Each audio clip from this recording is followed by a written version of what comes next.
Kenyan politics produced a surprising and interesting moment during a live radio discussion on Kameme FM. Excellency, habari yako? Uko salama kijana wangu? Niko sawa kabisa Father, uko salama? Kabisa, wewe ni kijana wa nguvu, ninakupenda sana. Hata mimi nakupenda sana sana, wewe ni mtu wa nguvu sana, unasaidia wananchi. Unafanya vizuri. Asante sana. Kwa viongozi kama nyinyi, si ndio? Asante sana. Na msukume ile leader mwananchi kabisa, msukume pande hiyo na msukume pande nyingine. Kabisa, tutasukuma. Na hii Nairobi? Ndio.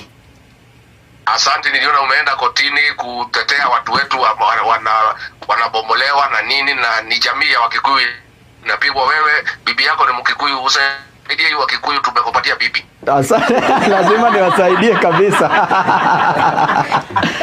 na usipotetea hiyo Wakikuyu, hiyo bibi nitakunyang'anya arudi nyumbani.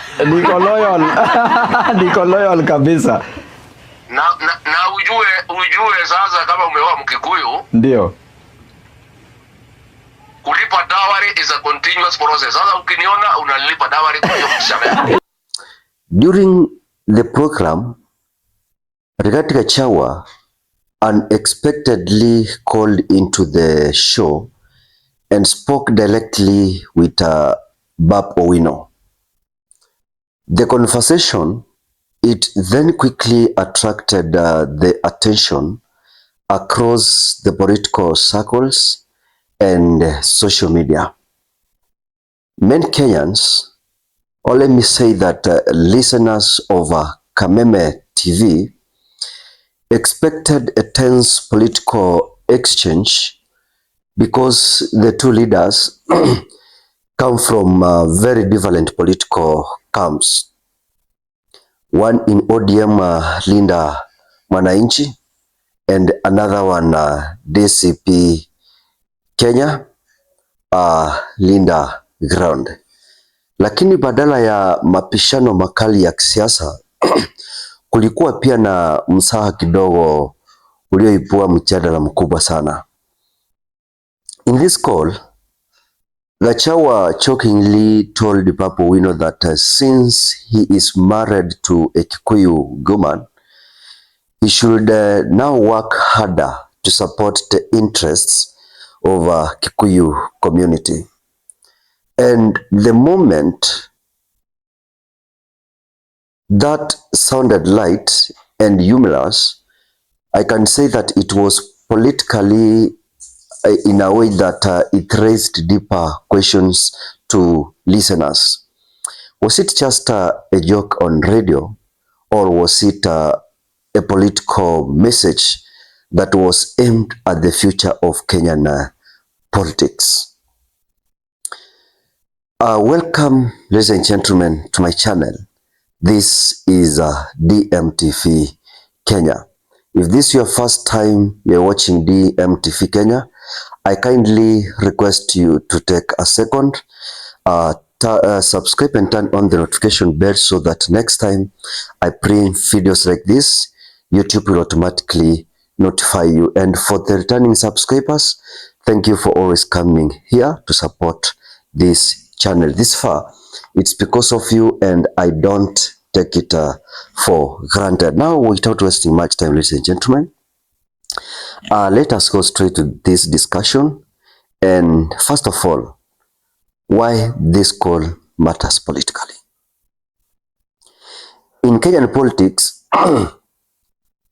even small public interactions between leaders can carry deeper political signals. Rigathi Gachagua is widely known as a strong political voice who is associated with Mount Kenya politics and the interests of the Kikuyu community. Babu Owino, on the other hand, is a prominent figure in the political movement historically linked to Raila Odinga and Orange Democratic Movement. Kwa hiyo mazungumzo kati ya viongozi hawa wawili yalionekana kuwa ya kipekee sana kisiasa.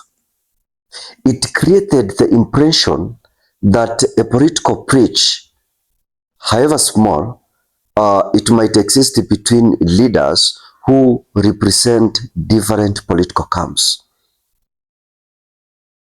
There is also the significance of the Kikuyu connection.